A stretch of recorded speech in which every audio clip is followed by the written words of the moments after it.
Hey y'all, I want to thank y'all for clicking on my channel again. I am Dr. Bell, Dr. Teresa M. Bell. I wanted to come on here today because I'm amazed at how many people have talked to me about and gave me feedback about my channel. I have the Resilient Truth channel. That is the biblical um, interpretations of what God gives me. And then I have the Saved, Sexy, and Satisfied channel, which is basically how to live a Christian life in this world, but not being of the world. And I was amazed when I heard three people tell me that they go to sleep listening to my podcast. I find honor in that because as a mental health therapist, as a somebody who's been in school for years studying about the mind, I know that when you go to sleep and you allow something playing, it goes into your subconscious, and your subconscious never sleeps. So for them to trust me, to trust my podcast, to filter their mind while they sleeping, it's an honor. Also, it's with fear and trembling because it makes me be on point about what I say, about how I influence people, how I guide people's minds. um, I run groups, and I see how people that listen, that actually participate in the group, how it has changed their lives. And to see that on that scale, and to know that people are going to sleep listening to my podcast, and understanding that the subconscious mind, like I said, never sleeps. When they wake up, they have a different perspective, and they're going to be led or guided in different directions. So it's an honor to have a purpose in people's transition, which is what we were talking about at group. People transitioning. I don't know, maybe I'll do something on here about transition, but there's, like I said, there's a difference between change and there's a difference between transitioning. A lot of people change. We change our underwear, we change our pants. But when you change it, you can always pick it up, put it back on. But when you transition into or out of something, that's more than change. That creates an environment or a lifestyle that you really can't go back to, because when you transition, you grow. Some things fall off of you, and you get some things, you attain some things. So therefore, when you are dropping stuff and you're picking other things up, you're not going to be the same. It's like a ball of clay. If I keep having a ball of clay and I keep turning that ball of clay, and then I roll it on the ground and it picks up rocks, and maybe it picks up pennies, and or maybe it picks up hairs or whatever on the floor, and I continue to roll it and pick up some things. When I pick it up and I continue to ball it again, it won't go back to the same form. It's transitioned, it's transformed into something else because it's picked up some things. Just like if I take that same ball and start picking out certain things, trying to get it back to where it was the before, to a ball of clay, it's still going to be transformed, because you're never going to get all that hair out of there. You're never going to get everything out of there that you picked up along the way. That's how we are. As we go through life, we pick up certain things, and those things change our mindset, and our mindset filters into our heart, and it changes our heart. And when we change our heart, we change our behavior. So when we are listening to something, whoever has your ear, they have your heart, basically, because if you're paying attention to that individual and they're telling you something, gossip, or they telling you something positive, it's going to affect you. And it's going to affect you in a way that something's going to be different in your behavior. Something's going to change. But today I came on here. I'm not going to be on here for no whole hour. Fear. That's the thing I want to talk about today. For a lot of people, fear is nothing more than camouflage faith. Well, what does that look like? Camouflage faith is when you are, let me see, when you're believing for something, but in all essence, you're really afraid, you're scared at the same time. I'm trying to think of an example. You want to step out, or say somebody hurts you, somebody does you an injustice, and maybe they took something from you, and a lot of us say, well, I'm just going to let God handle it. I'm just going to let God do it. I'm just going to pray about it and give it to God. Well, that's good. But sometimes God causes us to move. Faith without works is dead. You can't have faith on something and not move on it, or it not allow you to move. God gets a lot of stuff through us.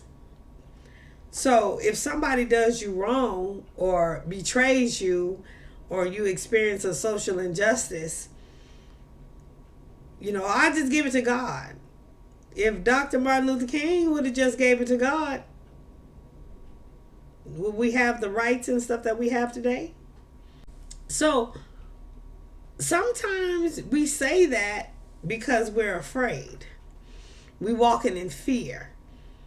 Somebody does something to us and maybe we're really afraid to do anything to that person. I just give it to God. God, he never called us to be, weak. I was teaching Tuesday, and there was a scripture that came up in Acts 27, I believe, where the Apostle Paul was talking about, all the stuff that he go through, all the perils that he go through. At the end of the day, he still had to handle the church. He still had to be the man of God that God called him to be. He still had to be the leader that he was called to be, or ordained by God to be. So when we talk about we're going to just give it to God, sometimes God is sitting back looking like, why would I take care of something that I have equipped you to take care of? Because some of us is sitting in fear. Some of us have that flight syndrome, and while others of us may have that fight syndrome. I have the fight syndrome. Yeah, I like to fight back, because when you don't fight back, people disrespect you. I've lived the life of not being respected, and people just walking all over me, treating me like a doormat, because I would never open my mouth and never say anything because of what I came out of. I testified a lot of times that I was sexually molested for 14 years of my life, and I kept quiet about things. I kept, on the inside, I had low self-esteem until one day I found a voice, and that's what a lot of people who sit in fear is, they don't have no voice. They sit and self-medicate. They sit and use drugs. That's why I was on drugs, trying to hide who I was, trying to escape from what I was, or, the lifestyle that I had, because I didn't know no different. Knowledge is power. You got to go and learn some things, study personal development. Show yourself approved. That's how scripture says it. But, we talk about faith, but we live it in fear. People do something to us and we want to tuck and go run and hide our tail, because maybe we're scared, we're afraid to come against them. We just want to see people fall on their own. We don't want to be the one to push them down, because we going to let God handle it. But when God has given you the tools to handle things in a way that he would handle them, why would you sit and wait on somebody else? A lot of people go through a lot of things and it goes on for a long time because God is waiting on you. What you gonna do about it? they gonna disrespect you and you just gonna allow it? And then what gets me is when they disrespect a person. And let me say how I want to put this.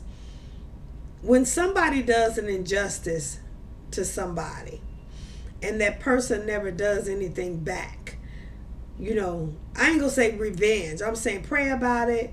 There are things and systems and laws that are set in place to hold people accountable when they do us wrong. So when we don't hold those people accountable who done us wrong, and we say God gonna handle it or whatever, when God allowed these systems and things to be put in place to hold people accountable, which is gonna have to take place anyway, whenever you get tired of talking about God gonna handle it, all it's gonna do is turn up the heat, and things are gonna transpire until you eventually have to do something to handle it. It's gonna put you in a position where you're either gonna have to do it or you're gonna have to lose it all. So when it puts you in that position, then that's when we say, okay, I got to do this. I didn't want to, but I got to do this. Well, had you done it in the first place, you wouldn't have went through all you would have went through. The storm wouldn't have lasted as long as it did. But we want to sometimes live in fear and just say, we're going to give it to God. When God has given us everything we needed, all the tools and stuff that we needed. So that person commits a betrayal or injustice to you or does you wrong, and you're a leader and you're connected to others, that injustice rolls downhill, because whatever, say it's financial, whatever that leader is dealing with and can't manage, and the industry or whatever is rocking, everybody connected to that leader is feeling the punch. And for somebody to say, I'm just going to let God handle it, and the rest of them is just looking like we just supposed to ride with this, what are we going to do? Normally, the people that's connected to the leaders, they don't have as much as the leader do. So they are looking for their boat to sink. They ship to sink, because they living on limited resources anyway, because they not making the funds that the leader was making. So that's an injustice that rolls downhill, and it causes a bigger effect on the ones that's connected. So when the leader is living in fear, he loses the respect of the one that betrayed them, or she loses the respect of the ones that's following her. So he or she, it's no gender intended. The person, the one, the human, as I got a couple of clients called the humans, the human loses the respect of the one that they're following. You see what I'm saying?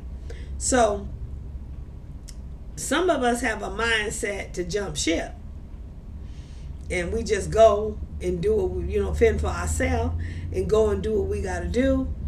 Others of us have a mindset that we'll ride it along, a little bit. But then you have those that, have faith, true faith. They'll ride it out. And when you have an individual who, I just give it to God, and not paying attention to the repercussions that the people are going through that is connected to that human, you have a greater injustice, because it makes the people that's connected feel like they don't mean nothing. All you want to do is try to save your plot, save, your livelihood. But what we're going through don't mean nothing. So when the leader lives in fear, and they are scrambling to save everything they can to make sure they're good, and they say that they're trying to make sure the others are good too, but they don't know what the others got to depend on. Because they're not realizing that they don't have as much to depend on as the leader does. So when you have one that'll ride the storm out, there's a story, we all know the Good Samaritan story. He found them on the ground, bloody and beaten. And he not only picked him up and put him in a place where he could heal, but he took care of him until he could heal. He put him in a place and paid for him until he was healed. And then he went on about his way. That was his enemy for a lot of people that don't know. It was like, rivalry. That was not his friend that he did that for.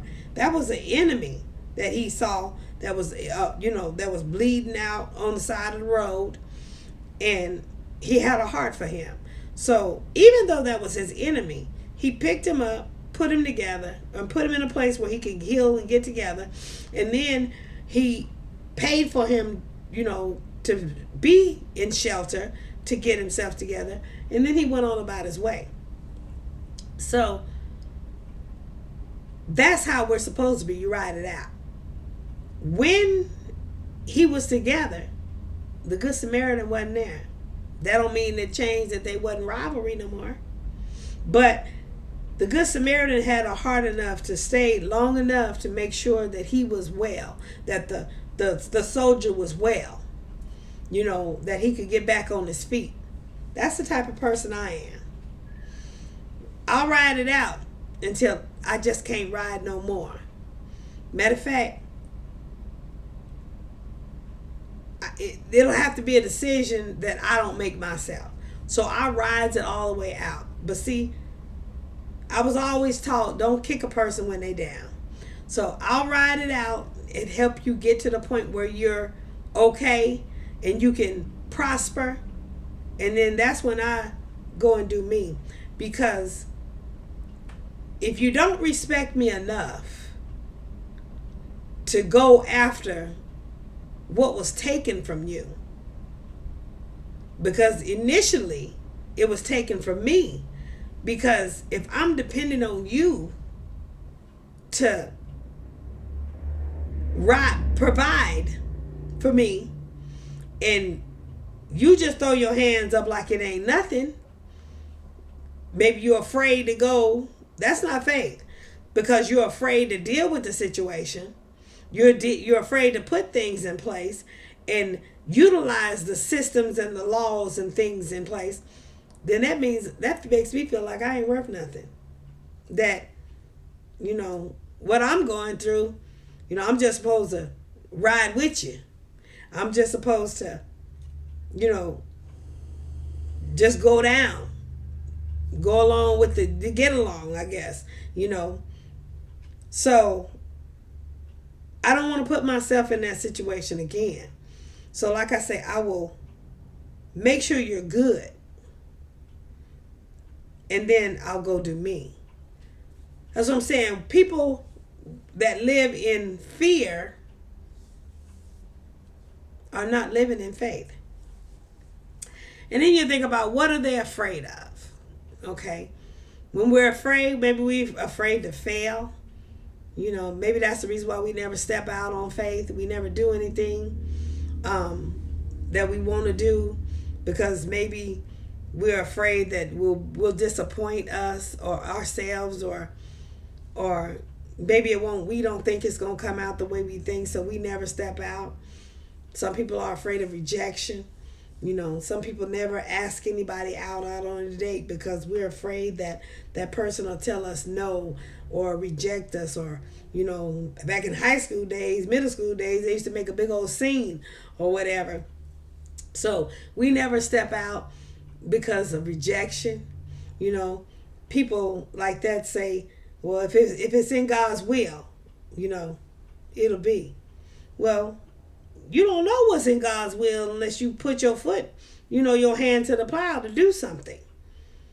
If you keep struggling and struggling in something, then maybe that's not in God's will. But then again, maybe the struggle is what you is in God's will, because a centipede can't become a butterfly without the struggle. So, rejection. A lot of people are afraid of rejection, so they camouflage it with camouflage faith. Act like they're trying to sit and abide in faith, but when they're really doing is sitting in fear, because faith walks, faith moves, fear just sits. That's the difference. Or we can be simply afraid because we don't feel we are enough. That's a self-esteem issue. Maybe we don't feel we're good enough. Maybe we don't feel that we deserve this, or that we can get that. Maybe we always feel like we got to do something more or be something more than we are in order to attain the thing that we want, or to attain the lifestyle that we want, the life that we want. Maybe we don't walk into our purpose because we're afraid of not completing our purpose. There's all kind of reasons for being afraid, but we camouflage it as faith. And I say again, camouflage, because faith moves. If you're not moving, if you're sitting somewhere, or you're seething in some type of emotion or whatever, it may be because you're afraid. You're afraid to move or do anything. I was growing up through school, I was afraid to actually succeed or be anything. In the environment that I lived in, the I want to say the social economic status that I grew up around, how dare I go out there and get anything of any value? How dare I drive up in a driveway with a car that's middle class? How dare I have a Coach handbag in a neighborhood that you can tell frequents Walmart? You pay attention, not that I'm downing anybody, is that most people pay attention to what other people have and how other people are going to look at them. They're going to base that on how other people may treat them. So, the intimidation that comes, a lot of people come because they want the answers that you have, because they know you went to school and you've got the degrees and all of that. But at the same time, they don't come at you because they think that you know more and that you're unreachable and you can't communicate, you can't be on their level, you can't relate or whatever. It's an oxymoron is what it is. So camouflage faith, that's what we talk about, is fear today. Not feeling that we are enough. That's fear. Fear is a prison that keeps us locked, living in what we presume to be comfortable and predictable. If it takes us out of our comfort zone, we get a little shaky. We may not want to be out of our comfort zone. We'd rather be somewhere where it's comfortable, or where we can predict that what'll happen, because that's how we have control. In our mind, we think we can control the environment of the situation that we're in. And that's actually holding us in fear, because we're afraid to step out on the unknown. We're afraid to step out in anything that's different, because we don't know how to adapt, or how we will have to adapt. And it bothers us when we can't put our hands on things and know how things are going to go. It's like a suspense thriller. Some people don't like to watch suspense movies because you don't know how it's going to end. And, that bothers some people. But Even with the stories nowadays, you call them stories back in the day, the soap operas. After a while, you kind of get a hint of how they're going to end because the story pretty much stays the same. It just goes from one character to the next. So we get comfortable in watching that every day. We don't get up and go out and do something for ourselves. We live our life vicariously through TV shows, episodes, prime time, stuff like that. Instead of getting out doing something that'll be more productive for us, for our spirit, for our finances, for our soul. People don't like change. We're creatures of habit. We just like the same old thing. Ain't nothing wrong with that. When you change the thing that change it in different variations. Don't just keep doing the same old thing the same old way. That's insanity. So a lot of us sit in insanity cycles in life because we're afraid to move. But we say we walking in faith. Faith over fear. Sitting in comfortable atmospheres or environments or predictable situations causes us not to achieve our true potential. We can't be who we were called to be. We can't be the person that we want to be because we're sitting in what we know is comfortable. One of my favorite movies is Good Deeds by Tyler Perry. And he was so predictable. She mentioned that. Standing in the mirror in the bathroom as she was getting ready. She mentioned that. He get up, how he want his oatmeal and what he was going to say next and what he was going to do next. And when you have a predictable life like that, it gets boring after a while.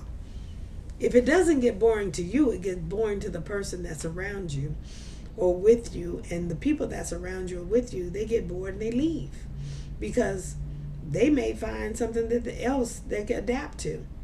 They might find comfort. I was talking the other day as I had, I was asked to speak at a venue, and I was talking about going out to eat. In organizations, we go out to eat, and we always going out to eat. And that's all we do. We get up and go out to eat. It's nothing different. We can go out to eat. But a person like me that wants to make an impact, that don't want to keep doing the same thing over and over and over, going to the same old functions, saying the same old things, doing the same old things, same old script. You get tired, you get bored. If I sit there and I start twiddling my thumbs, eventually it ain't gonna be too long to where I'm gonna go do something else because I don't like doing the same old thing. If it's not benefiting me or if it's not benefiting anybody else, it's time to go do something different. I'm an influencer. I like to influence people, either, to be better. Sometimes I have to influence people to be worse because it breaks some things off of them. But when you influence people, you kick them off their keister, as I say. You knock them out of the rut that they're in. And I don't want to keep going around and around in circles to the same old events, the same old venue, doing the same old thing, saying the same old thing, just different dress, different hairstyle. I get tired of doing that. So I get up and go do something else or go to a different venue and then start that cycle over there. Get bored with that, go to another cycle. Eventually, you'll start your own cycle. But we live in fear and that we camouflage it as faith. That's not what this life is supposed to be. We're never going to achieve our true potential sitting somewhere doing the same old thing.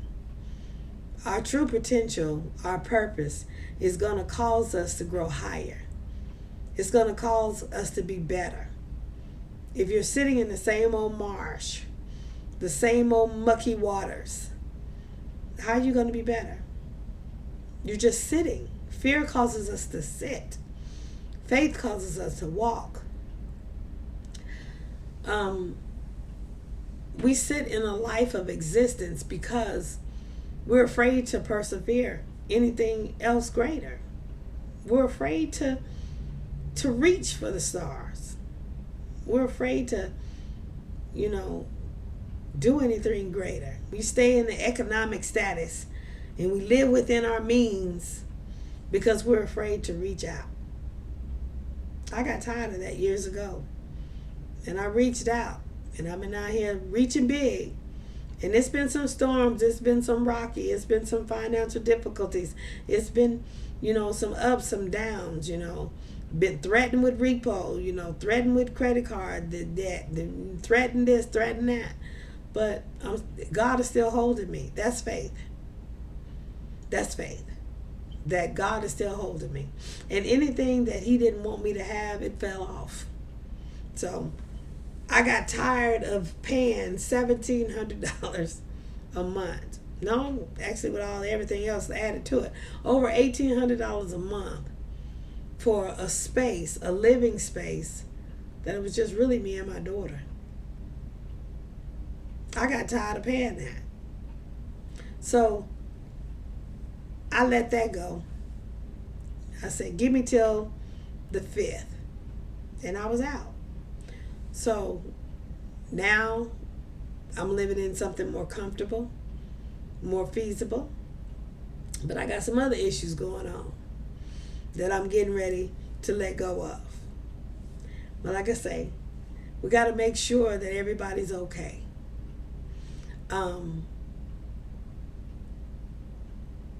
Let me see. When we talk about fear, fear really has a valuable purpose. It helps you break through frustration to achieve the life that you truly desire. If you allow, fear can become a tool to finding your purpose if you don't know what your purpose is. You need to learn how to use your fear to achieve your ultimate inspiration, not to cause you to sit and be lethargic or catatonic. Don't be so afraid that you're afraid to move.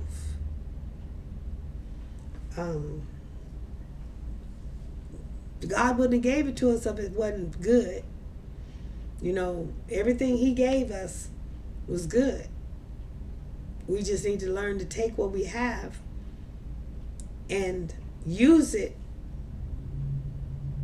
for our good.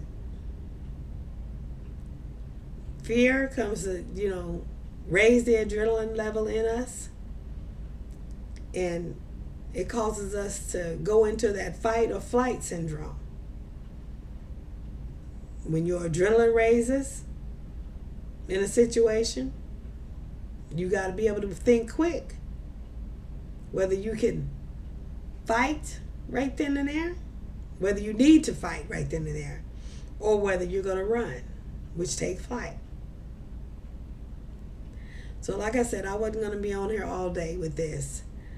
I guess we'll go into the types of fear at another session.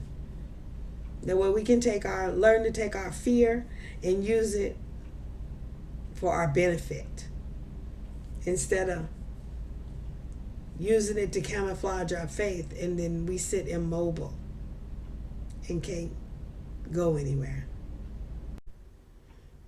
I want to thank you for joining me for this time that we have together. If this blesses you, share it out to your friends. Encourage someone else. Until next time.